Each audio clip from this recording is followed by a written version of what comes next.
Today's episode is the second part of the subject we started discussing last time. That is, how you can avoid paying more taxes than necessary.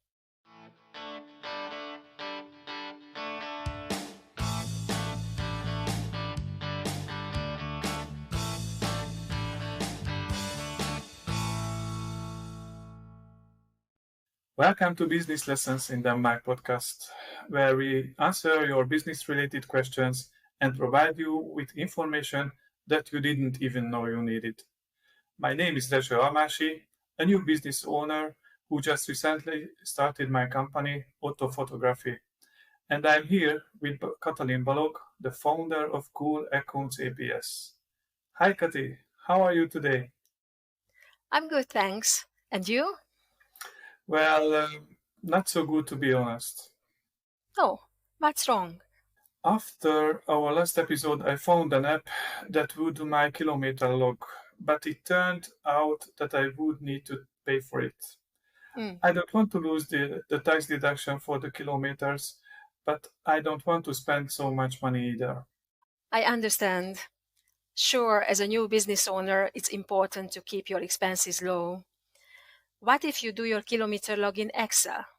It doesn't cost anything and you can still comply with the requirements. I know it takes more time and effort to keep it this way, but in the beginning, what you lack in money, you might have it in time. Yeah, you're right. I will probably do that. Anyway, I'm looking forward to hearing you tips about how I can save more money on my taxes. Maybe I will be able to afford that nice kilometer app in the end. Okay. Today I will tell you 3 more reasons why business owners often pay more tax than they should. I'm all ears. Okay, great. So, there is a common belief in certain circles that if someone doesn't pay B tax throughout the year or only pays a minimum amount, then they are really smart because they can use the money and they will anyway settle the missing tax when their tax return is made the next year. And B taxes, it is an advance tax one has to pay as a sole proprietor, right? Right. The whole idea with the B tax is that you pay as much advance tax as you should during the actual year, and the system is made up in a way that if you don't follow this principle, then it will be more expensive for you. So it's not so smart to not pay B tax or to pay just a minimal amount then. Will I get a fine? No, but you will have to pay interest on your back taxes. Some might argue that it's okay since they have had the possibility to use the money on other things during the year, but I fail to see the logic. By not paying enough tax upfront, you will end up owing more tax during the tax settlement. It's a cycle that leads to paying not just taxes, but also interest. Yeah, I see your point. You will have to pay your taxes anyway, so why pay interest on them too? Right. Wouldn't it be simpler to pay what's due each year? Exactly.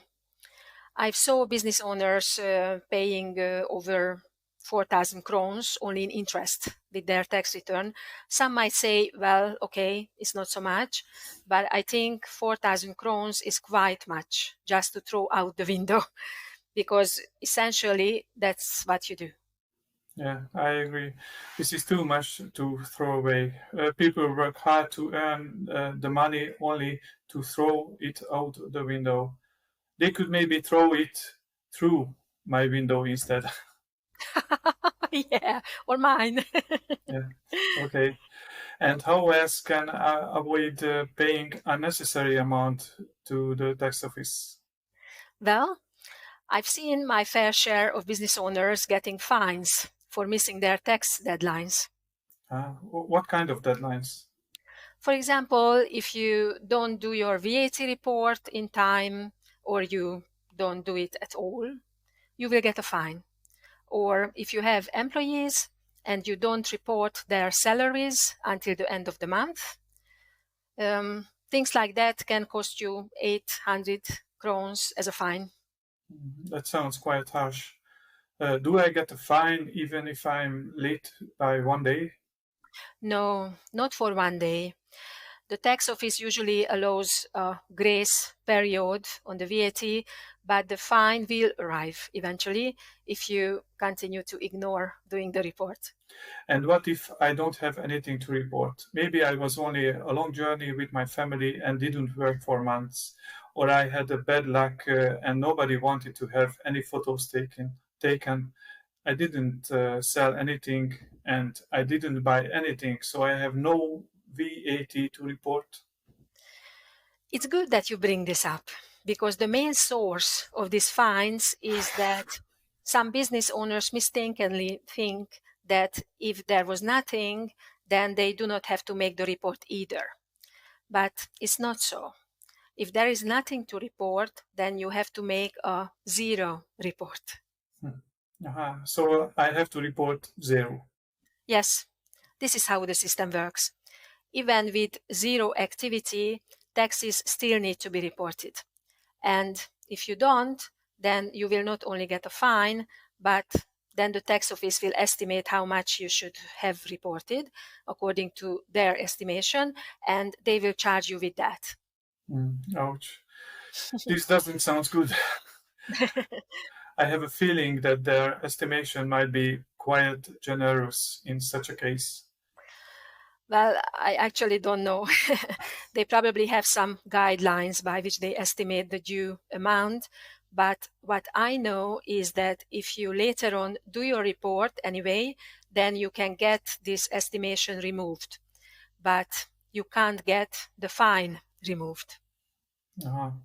So when I return from my journey around the globe and suddenly realize that I forgot to report my VAT in my company for the first quarter, I can still to do it even if I am late by a month or two. And so the tax office will withdraw their demand for the 1 million crowns they have estimated as my VAT for the first quarter. Oh, sure. But they will never remove the 800 crowns that they demand of you as a fine for forgetting your VAT report. That is sad. I better be paying attention to these deadlines then. Yes. Okay. And what is your last trip, the sixth one? Well, another common reason many business owners pay unnecessary amounts to the tax office is late payment interest. This interest accumulates over time, potentially leading to significant amounts.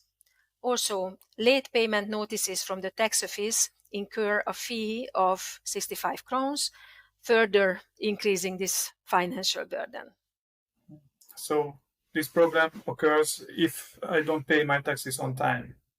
Exactly. You make your VAT report in time, but you do not pay your VAT in time. When you are late with the payment, you will have to pay interests and fees. Okay, and this is a waste of money again. Yes, absolutely. And let me add one more thing. Fines and late payment interest may not be deducted as business expenses.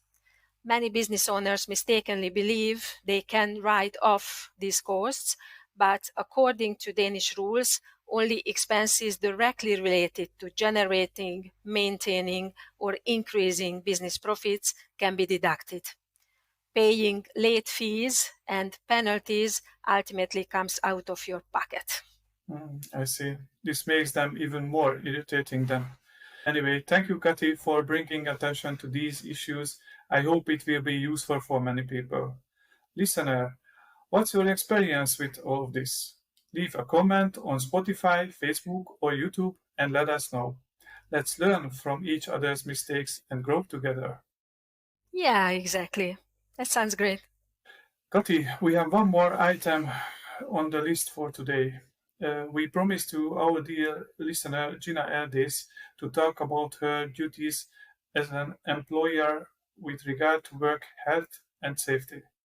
Yes, actually, we could dedicate a full episode to this topic, and maybe we will. But the main point is that when you have employees, you must meet two central requirements as per the working environment law. And this applies regardless of whether you have one or more employees. As an employer, you must conduct a workplace assessment together with your employees. It is called APV in Danish, which is short for arbeidsplatsvurdering, workplace assessment. And secondly, convene your employees for an annual meeting on occupational health and safety. And this workplace assessment means that we have to find out if our workplace is safe enough and healthy enough. Yes, exactly.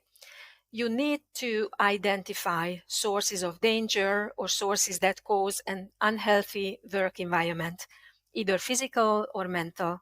And you will need to make a plan how to minimize or eliminate these dangers and bad sources. You will also need to discuss these things with your employees at least once a year. If you have many employees, then you also have further responsibilities, but this is a larger topic. Let's put a link into the description of this episode where the listener can find more information about it. All right. Yeah, great. That brings us to the end of this episode. Today's episode was sponsored by Cool Account APS. If you want to take your business to the next level, then contact us through our website www.accounts.cool. And for up-to-date and useful information, follow our Facebook page. We wish you a successful week.